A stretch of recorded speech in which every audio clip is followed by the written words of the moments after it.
In this episode, Ryan shares his tactics, his methods, his experience of this one thing that will show you exactly how to replace your salary right now, and it's COVID-19 proof. If you are looking for ways to pay your bills, feed your family, put food on your table, or add an additional £3,000 per month to your household income, then you need to listen to this episode. And do please excuse the noise, this episode was recorded in the Bentley between meetings.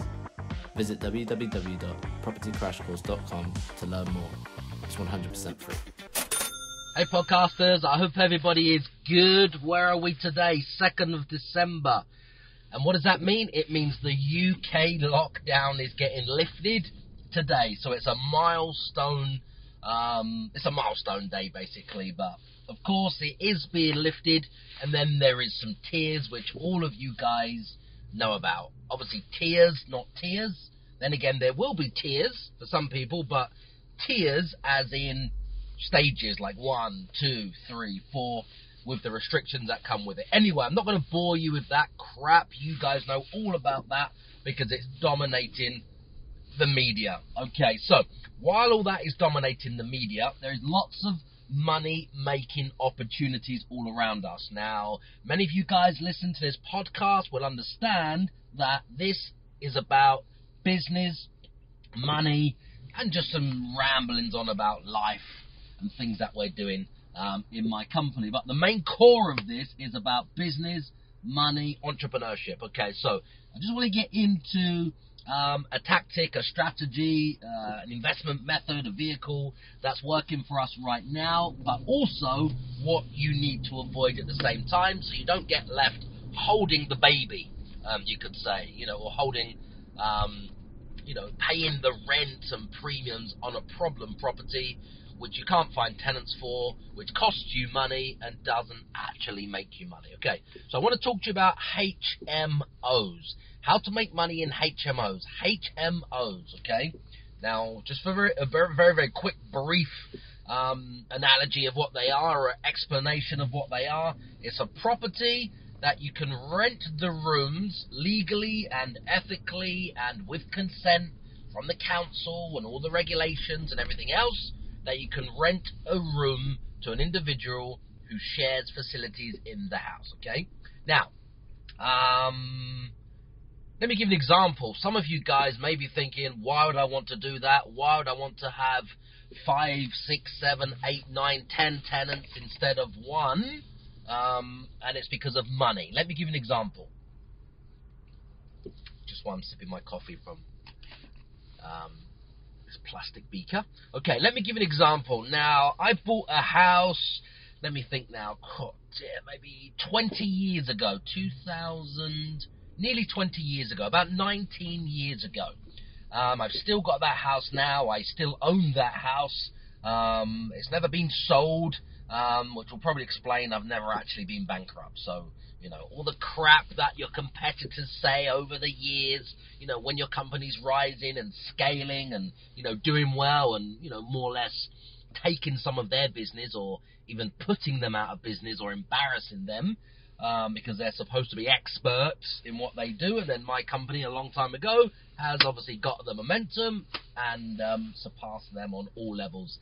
And you get haters and, people that are jealous and, people that are just bad Anyway, so that covers the crap that's some people say or have posted on the internet, keyboard cowboys, about going bankrupt. I've never been bankrupt, okay, so forget that. So this house confirms that. I bought it around about 2002 when we actually completed on the deal. We did the deal before, in the year before, but I think it flowed over to the following year for the tax structure of the person I was buying it from. They didn't want it to be sold or complete in one financial year for some reason again. None of my business. So it flowed over to the next year. Anyway, owned that house nearly 20 years now. To give you an example, that particular house, it used to rent on average for about around $650 to $750 a month, as one house which was 3 bedrooms, okay, 3-bedroom house. That was a good return back then because I bought the house for £90,000, okay? Now, the house now today is worth about, just go on the internet, have a little look. You'll see for yourself, something similar. A 5-bedroom HMO, in that part of the UK and the southeast of England. This particular one, a little town called Bexhill. Look at some comps and see what you think it's worth for yourself. Okay, good condition. Now, anyways, that particular property used to rent for around $650 to $750 a month. Now, I got the HMO license from the council. I did the conversion, which was, no planning permission, no Article 4. It was just along the lines of, the council's regulations. So now this property has fire doors, mains D1 intermittent smoke alarms, emergency escape routes. It doesn't have emergency lighting because it doesn't need it, but it's got 30-minute fire doors, thumb-turn screws on the back of the door locks, so in case there's a fire, people can get out quick enough. We had to put a new French door on the back of the building, so it's got a minimum escape route or room or window or door of a minimum of 400 for the average person to get out of. Anyway, these are basic things you have to do, which all comes under safety. Now, these things probably cost me in the region of about, let me think now, going back then, probably cost me somewhere in the region of about £8,000, about £8,000. Probably £8,000 these cost me. So I've done these improvements for £8,000. Because of that investment for £8,000, the house now generates £2,145 a month. Okay, so let's just call it 2,200. Now, if you subtract 700 from 2,200, what does that leave? 1,500. Okay. So I've just increased the profits on this particular house, increased the rent. There's obviously some running costs and things like that. So let's just talk about rent on rent return. The rental return before for the exact same house was a max on average of £700. The rental return now is 2,200. Okay, just shy of 2,200 for this particular property now. Okay, so that's a rent on rent increase of instantly £1,500 a month. That's the difference. That's the swing. Now, I don't know about you guys or what your average salary is right now, but let's just double that and say your average salary is £3,000 a month. Okay, £3,000 a month is £36,000 a year. The average salary is about £24,000 a year. Let's just say you get £30,000. You would only need 2 of these properties to replace your salary right now. Does this make sense? Are you guys getting this? Okay. Now, let me ask you a question. Are you and your family prepared for when the economy crashes and your bank balance goes to zero? In the aftermath of the 2008 property crash, I held a keynote talk in Piccadilly around property investment tactics that work when the economy crashes. And these tactics saved me in the 2008 crash. Let me share them with you real quickly. The first one is buying properties for £1 without getting a mortgage, without putting a deposit down, and without any credit whatsoever. The next strategy is finding properties with £25,000 to £50,000 of instant equity. The next strategy is buying a property today and paying for the property later when it's worth more, a lot more in the future. The next strategy is renting HMOs and student properties and any properties up to 75% below the market rent. This gives you massive cash flow right now. And then the next strategy is raising from £4,000 to £14,000 from properties that you just rent. This can be used as get started cash for whatever you want in your business. Now, I created a free training to walk you through the only strategies that will save your bank balance from going to zero. I'm serious. If you just go to www.propertycrashcourse.com and tell me where to send this free training. let me carry on. Have a little sip of my coffee while that ruminates in your mind right now. 2 of these properties alone will replace your salary right now. One I bought for 90 grand. The others you can still buy now, but you don't have to buy them. You can rent them, guys. So if you're thinking, I haven't got money, I haven't got a deposit, I can't get a mortgage, nobody will lend to me, I've got a CCJ, I've got bad credit, maybe you're even bankrupt. If you rent the property using a particular contract that my company uses, which enables you to rent them, this particular one, for this example, I own, but it makes no difference whether you own it or rent it. People have this massive problem or issue with, yeah, I see, but you don't own it. Who gives a fuck if you own it? Does it make cash flow every single month? Yes. So why do you need to own it? Controlling assets is the number one way to make money and to provide for yourselves and your family. Does that make sense? Controlling assets. You don't have to buy the asset. So don't be held back on, oh my God, I can't get a mortgage, I haven't got this, I took a payment holiday, I haven't got good credit, I've got a CCJ, I missed a mobile phone bill, oh my God, I don't earn enough money, oh my God, I'm furloughed. Fuck that crap. You don't need to have any of that, or any of those problems. They all completely go away, as long as you think outside the box, and you start to understand that you can control property without owning the property. When you start to understand that shift in your mind, your life will change. Financially, I mean, for the better. Your life will change. You can go forward faster, quicker, make more money, do more deals, get more status, increase your income, increase your profit, have a better quality of life, increase your status, and everything else. Think about that while I'm having a little coffee. Does that make sense? Okay, so going back to it, that is the nuts and bolts of a HMO property. Okay, now my particular property, that one, I've got dozens and dozens and dozens and dozens of these high cash flowing properties. Okay, guys, but this particular one I'm using as an example. It makes £1,500 more a month right now by getting the license and turning it into a 5-bedroom HMO. I installed a new bathroom. We used the front room as another bedroom. Used the old kitchen, half the size of the kitchen, to turn it into a gallery kitchen and turn the other half of the kitchen into the 5th bedroom. 5 bedrooms. Okay, guys. Now, there's a lot of money to be made, but right now, let's say you're going out right now looking for these properties, okay? Now, while I take a little sip of my coffee, hence the pauses. Okay, so right now, we are still bullish. We are still acquiring these HMOs, as many as we can that make money. That's it. The goal is they have to produce profit of around at least £1,000 a month. Some of our HMOs are producing £2,500 profit every single month.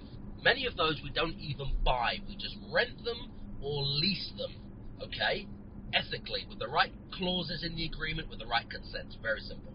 So, something to look at right now. If you're going out shopping for HMOs and thinking, oh my God, what Ryan just shared on his podcast, on the day that the UK came out of the lockdown, this is how I can replace my salary, this is how I can provide for my family, this is how we can all, survive through the coronavirus, this is the new thing you're going all into, this is the new direction, you've had the aha moment, you're ready to go and get cracking, but just want to make sure of this one thing, guys. It's one thing which is crucial that my company has noticed, I've noticed, and people are now aware of, which makes it a little bit harder, but you just have to be a little bit more careful. Okay, what's happening right now, guys, is if you imagine before, an average HMO with, say, 5 bedrooms or 5 separate people may only have 1 bathroom with a shower, for example, and a toilet. Sometimes there'll be a separate toilet, so there's 2 toilets,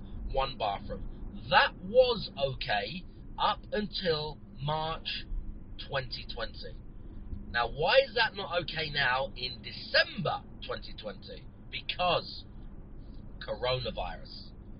Who wants to share a bathroom with somebody else in a shared house already that may have I don't know, coronavirus, may have some germs, may work for the NHS, that may bring them back into the house, that may. All of the mays, they may have anything. They may be contagious, they may be a super spreader, they may not be as clean, they may work in a risky environment. Anyway, so what we've noticed, guys, which you all need to be aware of, is more and more people right now are being fussier, understandably, when it comes to renting a room in a HMO. Now, that means when you had 5 bedrooms and 1 bathroom, maybe 1 bathroom and a toilet, so 2 toilets at the most, that used to be okay.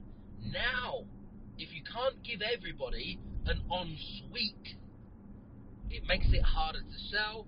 Prices will come down per room. There's more competition. There's more HMOs vacant. There's lots of student properties vacant, which are also HMOs, which means you have to work harder and smarter.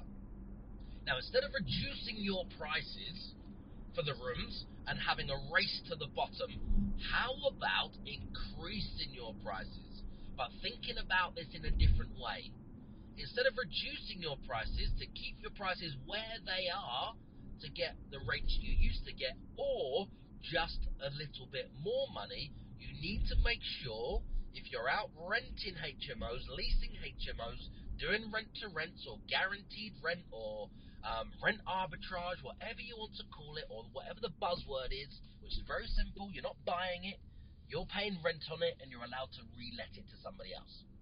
Make sure you have enough bathrooms. I would say every 4 rooms needs 2 bathrooms. So if you've got 8 rooms, you probably need 3 full bathrooms at the least, and a couple of toilets, or maybe 3 toilets, or even 4 bathrooms. Now, I understand that there's not many houses that have that many bathrooms, but if you're looking at houses to buy, you can easily put the bathroom in. Don't worry if you're not buying. Are you getting this, you guys? Does this make sense? Is this starting to make sense? How you can replace your salary with just 2 of these HMO properties right now in December 2020. I've just shown you how they can make considerable amount of money every single month. Every single month, guys, can replace the average UK salary. Does this make sense? Okay, so when you're out looking for something to buy, make sure that you can add some additional bathrooms or just shower rooms if you're going down the route of a HMO, okay? Now, if you're going out renting these properties, you can still add bathrooms to the properties, okay? Now, all you need to do is factor the cost of the bathroom to make the deal work into the deal. So let's say you look at a 5-bedroom house, it has 1 bathroom, 2 toilets, which is going to make it very problematic. It's probably sitting empty right now. The landlord is up for doing a deal. So let's just say there's space or there's opportunity for you to add a second shower room.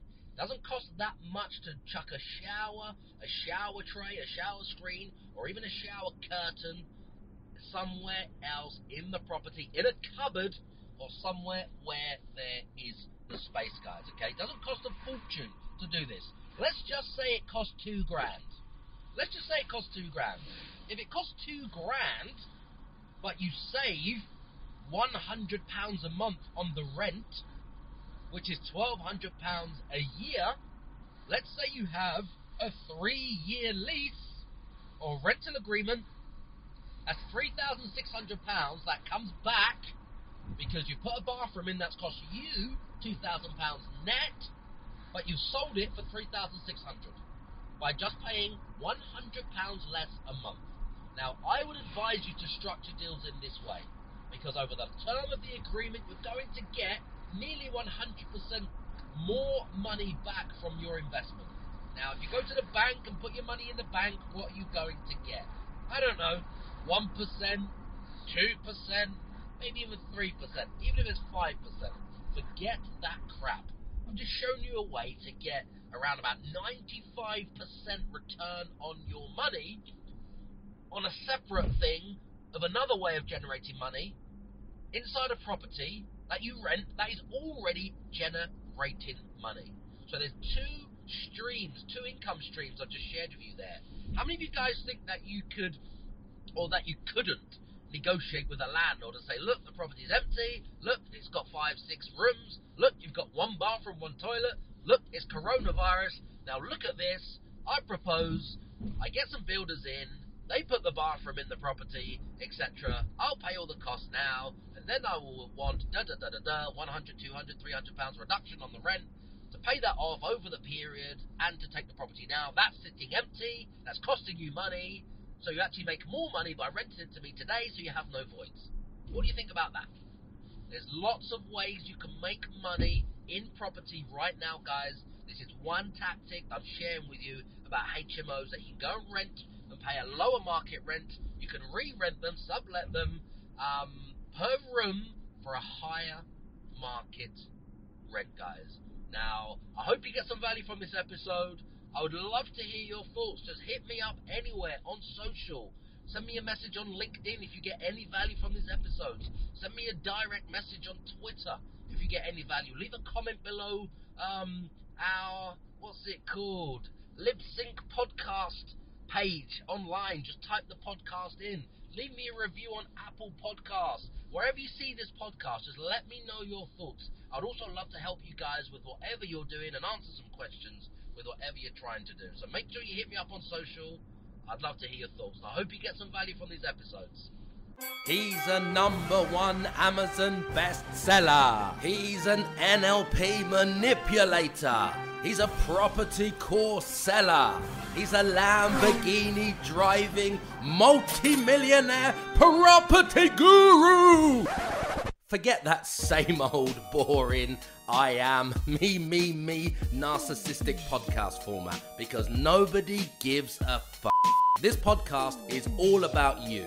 So I'm taking these few seconds to thank you for subscribing, to thank you for leaving your 5-star reviews, and thank you for sharing this show with all of your friends. My team and I will keep bringing you these episodes and answering all of your burning questions in my Facebook community group called Property Crash Course. If you can just keep telling all of your friends about this show.